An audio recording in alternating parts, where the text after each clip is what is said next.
ಇನ್ನು ಬೆಂಗಳೂರಿನಲ್ಲಿ ನಡೆದಿದ್ದಂತಹ ದರೋಡೆ ನಮ್ಮ ಪೊಲೀಸರಿಗೆ ಜೊತೆಗೆ ನಮ್ಮ ಸರ್ಕಾರಕ್ಕೂ ಕೂಡ ಒಂದು ರೀತಿ ಬಹಳ ಮುಜುಗರ ತರಿಸಿದ್ದಂತಹ ದರೋಡೆ. 7 ಕೋಟಿ 11 ಲಕ್ಷ ರೂಪಾಯಿ ಅನಾಮತ್ತಾಗಿ ದೋಚಿ ಕಾಲ್ಕಿತ್ತಿದ್ದಂತಹ ಖದೀಮ್ರು ಸದ್ಯ ಈಗ ಪೊಲೀಸರ ಬಳಿ ಲಾಕ್ ಆಗ್ತಾ ಇದ್ದಾರೆ. ಕಂಪ್ಲೀಟ್ ಟೀಮ್ ಲಾಕ್ ಆಗದೆ ಹೋದ್ರು, ಕಂಪ್ಲೀಟ್ ಹಣ ರಿಕವರಿ ಆಗದೆ ಹೋದ್ರು ಕೂಡ ಪತ್ತೆ ಆಗಿದ್ದಾರೆ. ಒಂದಷ್ಟು ಹಣ ಕೂಡ ರಿಕವರಿ ಆಗಿದೆ. ಹಾಗಾದ್ರೆ ಈ ರಾಬ್ರಿಯನ್ನ ನಡೆಸಿದಂಥವ್ರನ್ನ ಬೆನ್ಬಿದ್ದಂತ ಪೊಲೀಸರು ಅದು ಯಾವ್ಯಾವ ಕ್ಲೂ ಮೇಲೆ ಇವರನ್ನ ಹಿಡಿಯುವಂತ ನಿಟ್ಟಿನಲ್ಲಿ ಯಶಸ್ವಿ ಆದ್ರು. ಕಾಪ್ಸ್ ಆಪರೇಷನ್ ಹೇಗಿತ್ತು ಬನ್ನಿ ಈ ರಿಪೋರ್ಟ್ ಅಲ್ಲಿ ನೋಡ್ಕೊಂಬರೋಣ.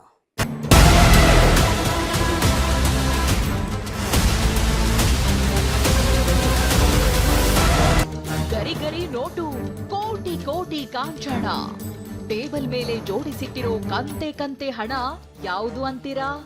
ಮೊನ್ನೆಯಷ್ಟೇ ಬೆಂಗಳೂರಿನಲ್ಲಿ 7 ಕೋಟಿ 11 ಲಕ್ಷ ಲೂಟಿ ಹೊಡೆದಿದ್ದ ಕೋಟಿ ಕೋಟಿ ಮನಿ ಇದು.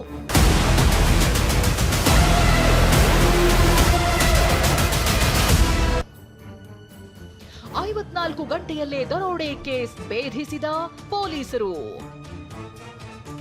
3 ಅರೆಸ್ಟ್, 3 ವಶಕ್ಕೆ. Operation success.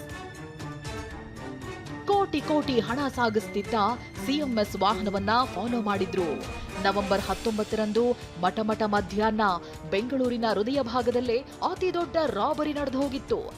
ಜಸ್ಟ್ 7 ನಿಮಿಷದಲ್ಲೇ 7 ಕೋಟಿ ರೂಪಾಯಿ ದೋಚಿದ್ದ ಖದೀಮರ ಗ್ಯಾಂಗ್ ಮಾಯಾಮೃಗದಂತೆ ಮಾಯವಾಗಿದ್ರು.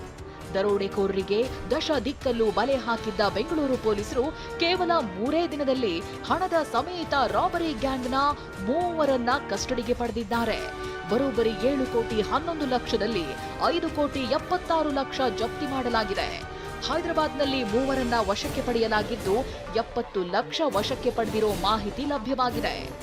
ಈ ಸದ್ಯಕ್ಕೆ 5 ಕೋಟಿ 76 ಲಕ್ಷ ಸಿಕ್ಕಿದೆ. 3 ಜನ ಅರೆಸ್ಟ್ ಆಗಿದ್ದಾರೆ. ಆಮೇಲೆ ಪೂರ್ತಿ ಪ್ರಕರಣ ಒಂದು 3 ತಿಂಗಳದ್ದು ಅವರು ಪ್ಲ್ಯಾನಿಂಗ್ ಮಾಡಿದ್ದಾರೆ ಅಂತ ಇಲ್ಲಿವರೆಗೆ ಮಾಹಿತಿ ಪ್ರಕಾರ. ಮತ್ತು 15 ದಿವಸದಲ್ಲಿ ಅವರು ರೆಕ್ಕಿ ಕೂಡ ಅಲ್ಲಿ ಮಾಡಿದರು. ಆದರೆ ನಮ್ಮ ಪೊಲೀಸ್ ಅವರು ತುಂಬ ಒಳ್ಳೆಯ ಕೆಲಸ ಮಾಡಿ ಆದಷ್ಟು ಬೇಗ ವಿದಿನ್ 50 ಅವರ್ಸ್ ಮ್ಯಾಕ್ಸಿಮಮ್ ದುಡ್ಡು ರಿಕವರಿ ಮಾಡಿದ್ದಾರೆ, ಅರೆಸ್ಟ್ ಮಾಡಿದ್ದಾರೆ. ದರೋಡೆಕೋರರ ಬೆನ್ನು ಬಿದ್ದಿದ್ದ ಸಿಸಿಬಿ ದಕ್ಷಿಣ ವಿಭಾಗದ ಪೊಲೀಸರು ಸಿಕ್ಕ ಸ್ಥಳಗಳಲ್ಲಿ ಶೋಧ ನಡೆಸಿದ್ರು.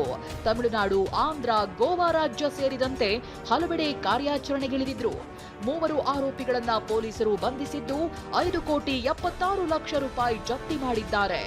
1 ಸೂಟ್ಕೇಸ್, 1 ಚೀಲ, 1 ಬಟ್ಟೆ ಗಂಟಿನಲ್ಲಿ ತುಂಬಿಟ್ಟಿದ್ದ ಕೋಟಿ ಕೋಟಿ ಹಣವನ್ನ ಪೊಲೀಸರು ಕಮಿಷನರ್ ಕಚೇರಿಗೆ ತಂದ್ರು.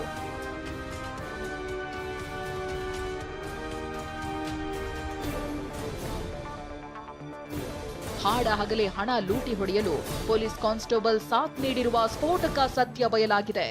ಗೋವಿಂದಪುರ ಠಾಣೆ ಕಾನ್ಸ್ಟೇಬಲ್ ಅಣ್ಣಪ್ಪ, ಸಿಎಂಎಸ್ ಕಂಪನಿ ಹಳೆ ಉದ್ಯೋಗಿ ಸೇವಿಯರ್, ಸಿಎಂಎಸ್ ವಾಹನ ವಿಭಾಗದ ಮೇಲ್ವಿಚಾರಕ ಗೋಪಿಯನ್ನ ಬಂಧಿಸಲಾಗಿದೆ. ಇದೇ ಗೋಪಿ ಬುಧವಾರ ಯಾವ ವಾಹನದಲ್ಲಿ ಎಷ್ಟು ಹಣ ಇರುತ್ತೆ ಅಂತ ಕಾನ್ಸ್ಟೇಬಲ್ ಮತ್ತು ಸೇವಿಯರ್ಗೆ ಮಾಹಿತಿ ನೀಡಿದ್ದ. ಈತನ ಮಾಹಿತಿ ಮೇಲೆಯೇ ಕಾನ್ಸ್ಟೇಬಲ್ ದರೋಡೆಗೆ ಬ್ಲೂ ಪ್ರಿಂಟ್ ಹಾಕಿದ್ದ ಅನ್ನೋದು ಬಯಲಾಗಿದೆ.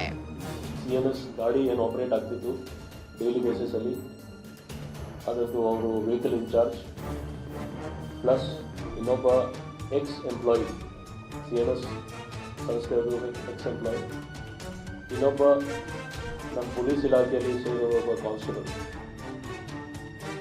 7 ಕೋಟಿ 11 ಲಕ್ಷ ರೂಪಾಯಿ ಹಣ ರಾಬರಿ ಮಾಡೋದಕ್ಕೆ ಚೋರರು ಪಕ್ಕಾ ಪ್ಲಾನ್ ರೂಪಿಸಿದ್ರು. ಸಿಸಿ ಕ್ಯಾಮೆರಾ ಇಲ್ಲದಿರೋ ಕಡೆ ಸಂಚು ರೂಪಿಸಿದ್ರು. ಮೊಬೈಲ್ ಬಳಸಿರಲಿಲ್ಲ ಅನ್ನೋದು ಬಯಲಾಗಿದೆ.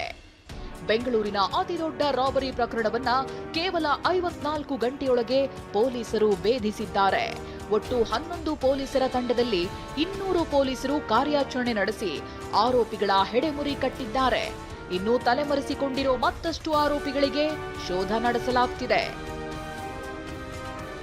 ಈ ತನಿಖೆಯಲ್ಲಿ ಭಾಗಿಯಾಗಿದ್ದ ಎಲ್ಲ ಅಧಿಕಾರಿಗಳಿಗೆ 5 ಲಕ್ಷ ರೂಪಾಯಿ ಬಹುಮಾನ ಘೋಷಣೆಯಾಗಿದೆ.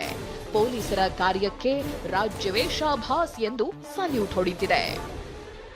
ಪ್ರಜ್ವಲ್, TV9 ಬೆಂಗಳೂರು.